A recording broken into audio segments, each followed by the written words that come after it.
जुन दिन डरको अन्त्य हुन्छ त्यही दिन जीवन सुरु हुन्छ। नमस्कार दर्शकबिन, म गोपाल राणाभाट, पोखरा महानगरपालिका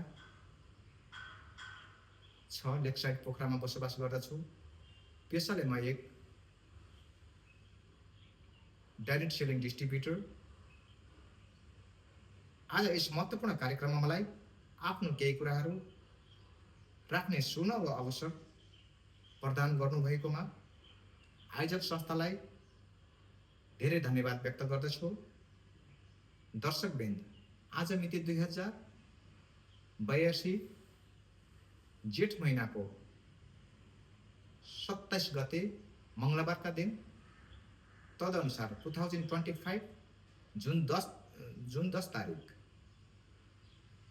जागरण एकाडेमी एन्ड रिट्रिट सेन्टर प्रणालीले आयोजना गरेको public speaking and personality development कार्यक्रममा मलाई आफ्नो विचार राख्ने सुअवसर प्रदान गर्नुभएकोमा आयोजक संस्थाप्रति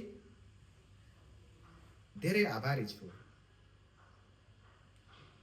अब म पब्लिक स्पिकिङका फाइदाहरू भन्ने विषयमा आफ्ना कुराहरू राख्नेछु।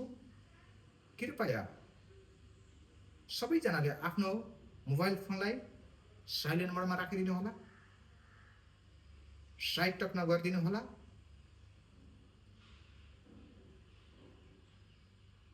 पब्लिक स्पिकिङका फाइदाहरूको बारेमा करिब म 4 मिनेट बोल्नेछु।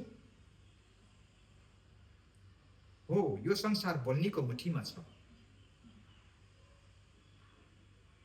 हुन पनि हो, यो संसार बोल्नेको मुठीभित्र छ।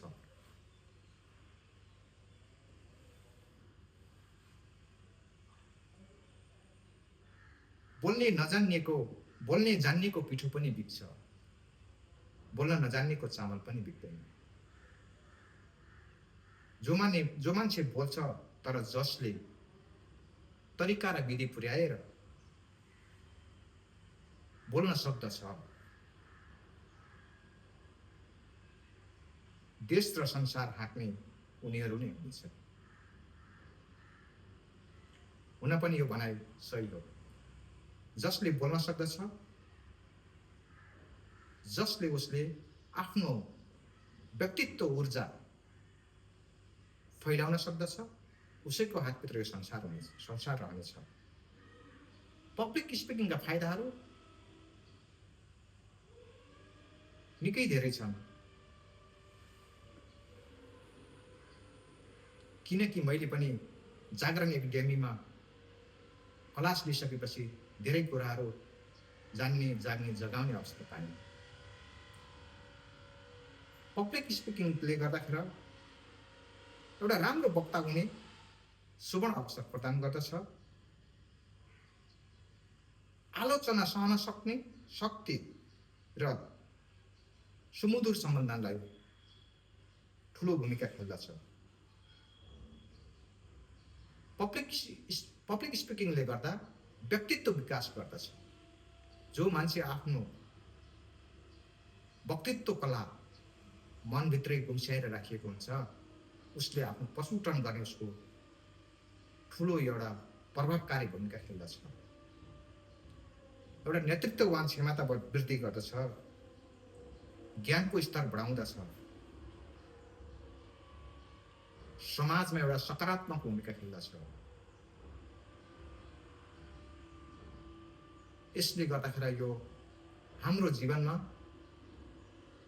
पब्लिक स्पिकिङ अति आवश्यक नभई नहुने चिज रहेछ भन्ने कुरो यो मैले पनि अहिले महसुस गर्दै आइरहेको छु र आउने दिनहरूलाई पनि म यसमा निरन्तरता रहनेछु र यसबाट मैले धेरै फाइदाहरू लिनेछु भन्ने ठुलो एउटा अपेक्षा गरेको छु र म सिक्दै जानेछु भन्दै मेरो भनाइहरू अहिलेलाई यही अन्त्य गर्दछु।